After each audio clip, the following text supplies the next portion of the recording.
Abraham గారి దగ్గర start చేశారు. ఎందుకు అబ్రహాం గారి దగ్గర స్టార్ట్ చేశారు? అబ్రహాం గారు అంటే యూదులకి చాలా ఇష్టం, ఆయన ఏం చెప్తే అదే ఇంకా. కాబట్టి అబ్రహాం గారి దగ్గర స్టార్ట్ చేశాడు. ఇంతకే ఇక్కడ మనం మత్తయి సువార్త చదువుకుంటే మత్తయి గారు యూదుల దృష్టిలో యేసుక్రీస్తును ఒక రాజుగా నిలబెట్టాడండి, ఒక రాజుగా నిలబెట్టాడు. అంటే మీరు నీచంగా చూసిన మీరు ఆయన మన మధ్యకు వచ్చి అనేక సూచక్రియలు చూసి మీరు నమ్మలేనటువంటి యేసుక్రీస్తు వారు ఎవరో తెలుసా?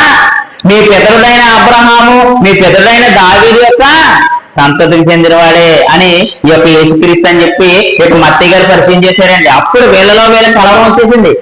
అదేంటి, ఈ అబ్రహాం కుమారుడు, దావీదు కుమారుడు ఈయన యేసుక్రీస్తు అంటే ఈయన అని అందులో కొంతమంది చాలా దృఢంగా నమ్మరు. ప్రియమైన దేవుని వాళ్ళారా, ఆ యొక్క మాటలు ఎప్పుడైతే ఈ యొక్క మత్తయి గారు అబ్రహాం గారి పేరు, దావీదు గారి పేరు ఇచ్చారో వీళ్ళలో వణుకు పుట్టింది, భయం పుట్టింది. అనేకమైన లేఖనాలను ఈ యొక్క మత్తయి సువార్తలో చూపిస్తూ ఇతనే క్రీస్తు, ఇతనే దేవుడు, ఎంతో మంది ప్రవక్తలు ఇతని గురించి ప్రవచించారు. ఎన్నో లేఖనాలలో ఈయన గురించి రాయబడ్డాయని దృష్టాంతరాలుగా ఎప్పుడైతే మత్తయి గారు చూపించారో ఈ యొక్క యూదుల్లో కలవరం వచ్చేసిందండి. అయ్యో, ఇంతకాలము మన మధ్య సంచరించి అనేక అద్భుత కార్యాలు చేసిన ఈ యొక్క యేసుక్రీస్తుని మనం నమ్మలేదా?